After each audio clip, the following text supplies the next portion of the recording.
kababayan. Ang ganda ng panood nila dun eh. Ayan ang doon. Assalamualaikum warahmatullahi wabarakatuh. Salam! Madayaw, umayong gabi kaninyong tanan.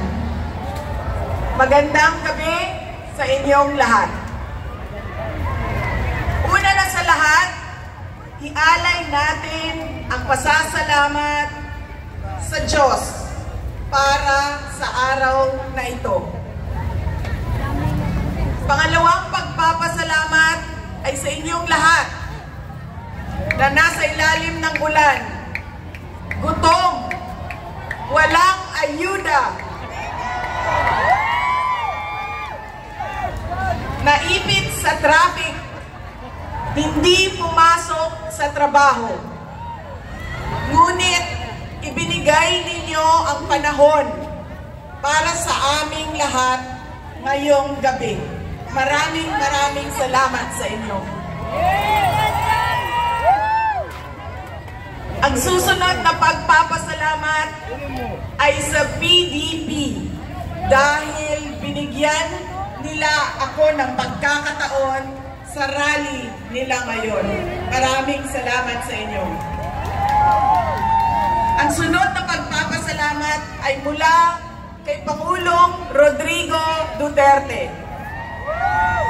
Sa inyong pagmamahal, sa inyong patuloy na suporta at pagdarasal na siya ay maibalik dito sa ating bayan. Maraming salamat.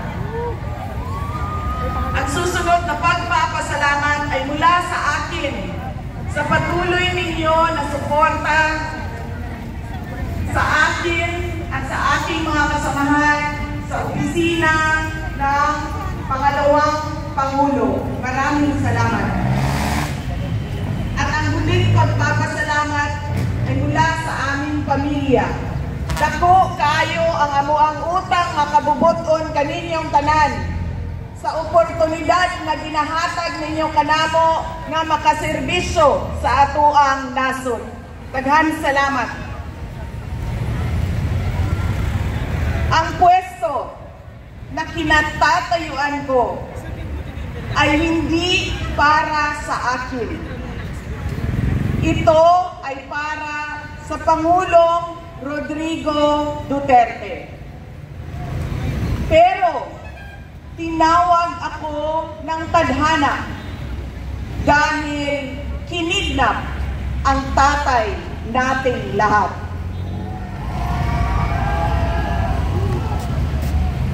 Sa pagkakataong ito, nakatayo ako sa entablado at humaharap sa inyo, hindi bilang kandidato. Ako si Inday Sara, isang botanteng nagmamahal sa ating bayan at natatakot para sa ating kinabukasan. Mga kaigsuunan ko, iniibig ko ang Pilipinas. Iniibig ko kayong mga Pilipino.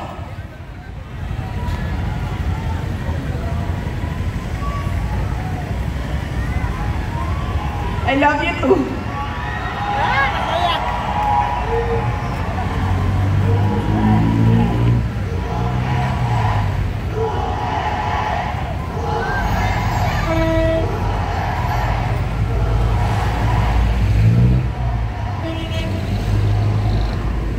Election will decide the future of our country.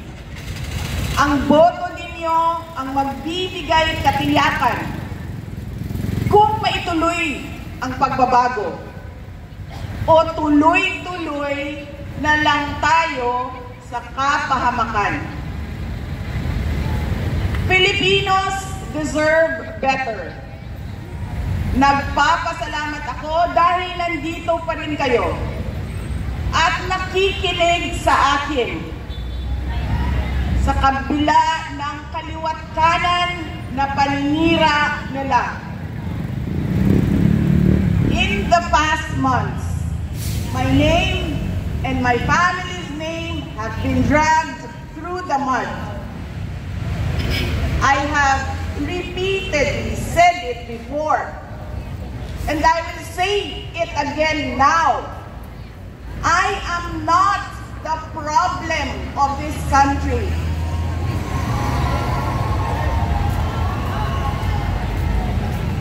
Hindi ako ang problema ng Pilipinas.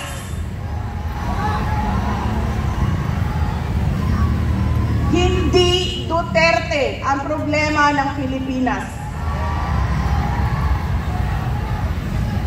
Sino nga ba ang tunay na makikinabang kung tuluyan ng burahin sa mundo ang pamilyang Duterte?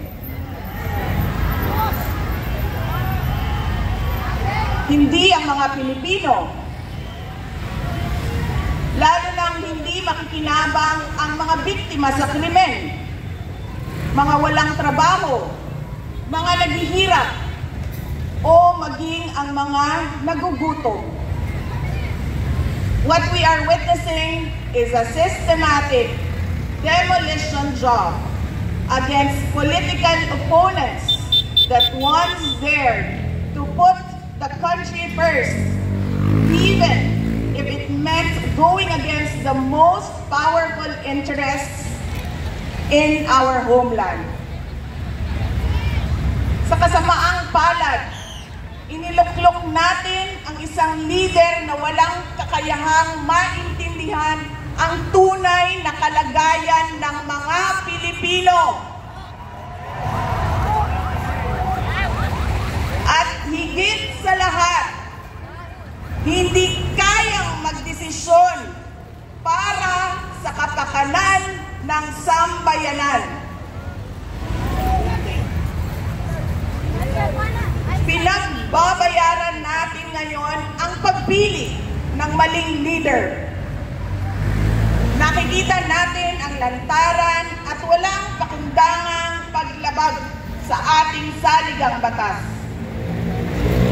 Pinamumunuan din tayo ngayon ng isang taong patuloy pa rin tumatanggi, sumailalim sa isang pampublikong hair follicle drug test.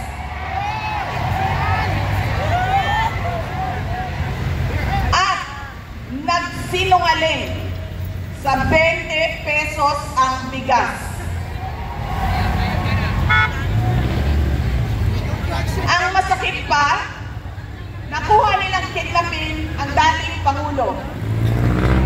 At dali-dalian nilang itinapon sa ibang bansa upang litisin ng mga dayuhan. Ngunit, higit pa sa mga kabiguang ito ay isang mas malalim na pambabastos at panghihinsulto sa ating mga Pilipino. Iniinsulto nila tayo sa paggamit ng ayuda upang bilhin ang boto ng mga tao. Ang ayuda ay hindi naman likas na masama. Sa katunayan, marami ang natulungan ito noong panahon ng pandemya. Ngunit, kapag ginamit ito para manipulahin kayo at pagsamantalahan ang inyong kahirapan upang manatili sila sa kapangyarihan, nagiging sandata ito ng pang-aabuso. Again, Filipinos deserve better. We must return to long-term, concrete programs, not short-term dole-outs that are being abused by those in power. Ang kailangan ng Pilipino ay isang mabisang food security program. Isang programa na tutugon sa problemang pinakamalapit sa bituka, ang gutom. Ang kailangan ng Pilipino ay isang modernong hybrid education system na nakasandal sa pagtuturo ng pagmamahal sa bayan. Ang kailangan ng Pilipino ay isang tunay na universal healthcare system na tutugon araw-araw sa lahat ng health centers at hospitals at hindi lamang sa mga supporters ng politiko. Ang kailangan ng Pilipino ay matibay na infrastruktura. Let us build into the future. Ang kailangan ng Pilipino ay oportunidad sa hanap buhay at trabaho dito sa loob ng ating bayan. Masakit sa kalooban nating lahat ang kalagayan ng maraming nating OFWs na malayo sa kanilang mga mahal sa buhay. At higit sa lahat, ang kailangan ng Pilipino ay peace and order. Kailangan nating ganap na puksain ang kriminalidad, illegal na droga, terorismo, at insurgency sa pamamagitan ng makatotohanang non-partisan Philippine National Police na suportado ng ating sandatahang lakas. Kinahanglan undahon nato ang batasan sa pagpili sa mga kandidato nga gikan sa political dynasty. Kining mga sikat nga apelido nga magsayaw-sayaw ra ug magkanta sa atubangan. Igo ra magpakatok, undahon ang mga party list na gibanag iya sa mga dato. Undahon ang mali na pagpili sa atong mga opisyales. Undahon ang budol o pagpamakak. Kailangan natin mag-vote straight sa mga taong magtutuloy ng nasimulan ni Pangulong Duterte. Idiretso natin ang boto. Number 38, Rodante Marcoleta. Number 10, Jimmy Bondoc. Number 56 sa balota, Attorney Vic Rodriguez. Number 22, Bato de la Rosa. Number 28, Bongo. Number 53, Apollo Kibuloy. Number 34, Raul Lambino. Number 30, J.D. Yinlo. Number 58, Philip Ipe Salvador. At number 42, Doc Marites Mata. Alam ko, hindi kayo matutuwa.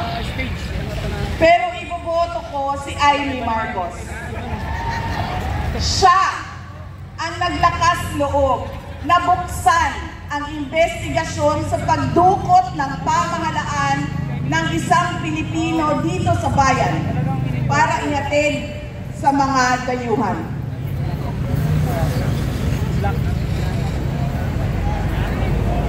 Iboboto ko rin si Camille Villar dahil sa kanyang karanasan bilang mambabatas sa House of Representatives na makakatulong sa isang tunay na pagbabago sa Senado. Hindi ako mapapagod na sabihin ito. We Filipinos deserve better. Tunay na kapayapaan at kaunlaran na hindi lamang para sa iilang politiko at mayayaman. Kaya sa May 12, kailangan natin maging mapagmatya. May mga ulat at bulong-bulungan na may mga kumikilos na sa iba't ibang parte ng ating bansa. Mga babala na maaaring nagsisimula na ang malawakang dayaan sa halalan ng alyansa. Ang Binoong Alyansa ay isang mapanganib na pagsasanib puwersa ng isang administrasyong walang kakayahan, mga elitistang liberal, at mga tinaguriang makabayan na ang tunay na hangarin ay manatiling mahirap ang taong bayan. Isang alyansa na handang ibalik tayo sa kadiliman ng narco-politics, sa bangungot ng Typhoon Yolanda, kung saan ang mga Pilipino ay iniwan sa ulan, sa gutom, at sa kawalang malasakit. Ito ang alyansang muli nais nating alipinin gamit ang kahirapan, kasinungalingan, at kapangyarihan. Sa May 12, bumoto tayo ng may buong dangal. Bumoto tayo ng may tapang. Let us show the world that no amount of vote buying or cheating can suppress the fury burning in our hearts.